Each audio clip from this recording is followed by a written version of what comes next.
नमस्कार सम्पूर्णमा म राकेश गिरी आज फेरि पनि उपस्थित भइसकेको छु। धेरै जसो हाम्रो साथीभाइको माग अनुसारले चाहिँ आँपमा कस्तो हुन्छ, योपालि आँपको सिजन आएको छ।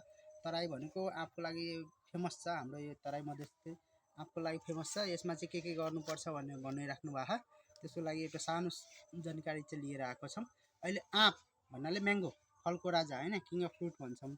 आँप भनेको कस्तो बाली हो भने बहुवर्षीय बाली हो। वर्षमा एकचोटि मात्रै फल्छ र वर्षमा एकचोटि फुल्ने भएकोले यसले चाहिँ के गर्छ भन्दा एकचोटि धेरै खान्छ। भोरासियस फिडर मतलब कि धेरै खाने हो। यसले धेरै खान्छ तर एकचोटि मात्रै खान्छ। त्यही भएर आँपमा कस्तो छ भन्दाखेरि भदौ असोजको बेलामा तपाईँले यो मनसुनको बेलामा यसलाई चाहिँ मजाले खाना दिनुभयो भने नयाँ नयाँ पालुवा आउँछ। अहिले पनि हेरिराख्नु भएको यो यसरी चाहिँ यो नयाँ पालुवा यो ब्राउन्ज किसिमको आउँछ। पहिला चाहिँ ब्राउन्ज किसिमको आउँछ, यो सुनौलो किसिमको हुन्छ। सुनौलो किसिमको भएर पछि बिस्तारै हरियो भएर जान्छ। अनि यहाँ हेरिराख्नु भएको यो चाहिँ कलिलो हुन्छ। यो कलिलो भएको कारणले यहाँ चाहिँ नाइट्रोजनको मात्रा बढी हुन्छ। अनि त्यसपछि के हुन्छ बिस्तारै यसले कार्बन सोच्दै जान्छ। वायुमण्डलबाट कार्बन सोच्दै गएर बल्ल यो हार्ड हुने हो, कडा हुने हो। यो कडा भइसकेपछि कहिले सोच्छ जस्तै भदौ असोजतिर पानी पर्यो। पानी पर्दाखेरि यो यहाँबाट नाइट्रोजन धेरै लिन्छ बिरुवाले। जराबाट नाइट्रोजन अनि वायुमण्डलमा भएको नाइट्रोजन घुलेको हुन्छ, जो स्पार्किङ भएको हुन्छ, थन्डरिङ भएको हुन्छ। त्यतिखेर चाहिँ घुलेको नाइट्रोजन यसलाई सप्लाई गर्छ। सप्लाई गरेपछि त्यतिखेर नयाँ पालुवा हाल्ने हो। नयाँ पालुवा हालिसकेपछि त्यतिखेर नाइट्रोजनको मात्रा बढी हुन्छ। कार्बन CN रेसियो भन्छन्। CN रेसियो बढाउनको लागि नाइट्रोजनको मात्रा बढी हुन्छ। त्यही भएर चाहिँ कार्बनको मात्रा यसले बढाउनु पर्यो। वायुमण्डलबाट भएको कार्बन यसले धेरै सोच्छ। सोच्दै गर्दाखेरि यसरी यो हेरिराख्नु भएको यहाँ हार्ड हुँदै जान्छ। अनि यहाँ अलि क्यामेराम्यानलाई देखाइदिउँ। यहाँ हेर्नुहोस् है, यो हार्ड भइसक्यो। यो अलि नयाँ पालुवा भयो। यहाँ हेर्नुहोस् त। अनि त्यसपछि के गर्छ भन्दा यो हार्ड भइसकेपछि यहाँ हेरिराख्नु भएको चिचिला यसरी यसको यहाँ हेर्नुहोस्, यो मोजरी भन्छ है, मोजरी निस्किन्छ यो है। यो सबै इन्फ्लोरेसेन्स सबैको डेभलप हुँदै जान्छ। यहाँ हेर्नुहोस् त, यो हेर्नुहोस् त, कसैलीको सुपारीको दाना जस्तो मसिनो निस्किँदै जान्छ। अनि त्यसपछि के हुन्छ भन्दाखेरि यसैको के कुरा गरौँ। यहाँ मैले भाँचेँ यो, यहाँ हेर्नुहोस् त, यो सुपारीको दाना जस्तो छ निस्केको। अब यसले चाहिँ के गर्छ भन्दाखेरि कार्बनको मात्रा यसलाई बढ्दै गएपछि यसले 6 महिनासम्म, जस्तै कि 5 महिना 4 महिनासम्म, 3 महिना कम्तीमा 3 महिना नभए 4 महिनासम्म कार्बनको मात्रा बढाउँदै जान्छ।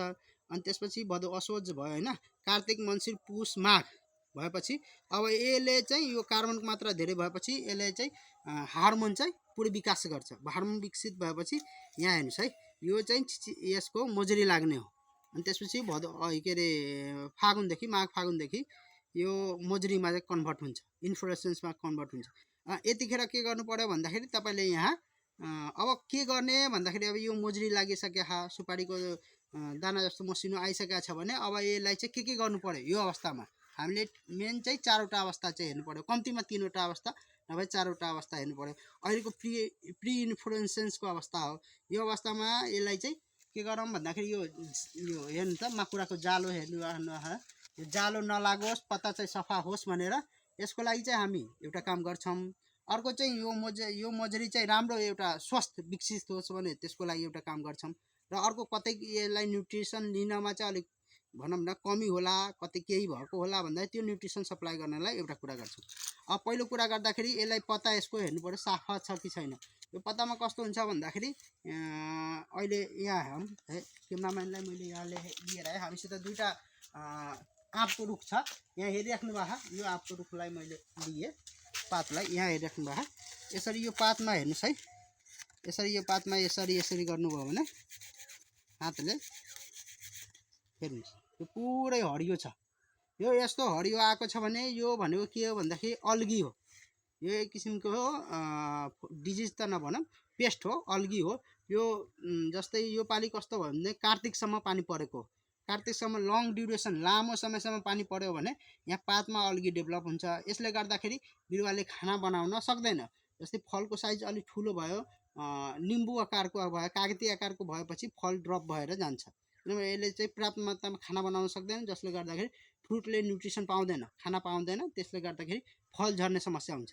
यस्तो बेलामा अब यो एल्गीलाई हटाउनलाई हामी COC कपर अक्सिक्लोराइड हुन्छ अथवा बडियस मिक्सचर हुन्छ, त्यो चाहिँ छरिदिनु पर्यो। दुईटा मध्ये कुनै एउटा छोड्नु पर्यो कि त होइन सर हाम्रो यो पात चाहिँ सफा छ राम्रो छ स्वस्थ छ भने तपाईँले के गर्नु पर्यो भन्दाखेरि M45 भनेर आउँछ M45 अथवा सल्फेक्स भनेर आउँछ होइन डब्लुपी 50% W80 के अरे 80% WP को आउँछ त्यो चाहिँ 50 ग्राम 15 लिटर पानीमा अथवा 50 ग्राम M45 चाहिँ के अरे 50 ग्राम 15 लिटर पानीमा चाहिँ हालिदिएर छरिदिनु भयो भने एउटा त्यो छर्नु पर्यो अर्को किराहरूको लागि चाहिँ क्लोरोपाइफस है हुन त ब्यान गर्न लागेको त्यसपछि साइपरमेथ्रिनको कम्पोजिसन छ भने त्यो पनि हालिदिनु पर्यो एउटा त्यो र अर्को केही कतै हाम्रो न्युट्रिसनको कमी छ भने एउटा मल्टिप्लेक्स है मल्टिप्लेक्स तीनटा चाहिँ अहिले हालिदिनु भयो भने तपाईँको यो मजरी चाहिँ स्वस्थ राम्रो र पुष्टकर भएर आउँछ हस्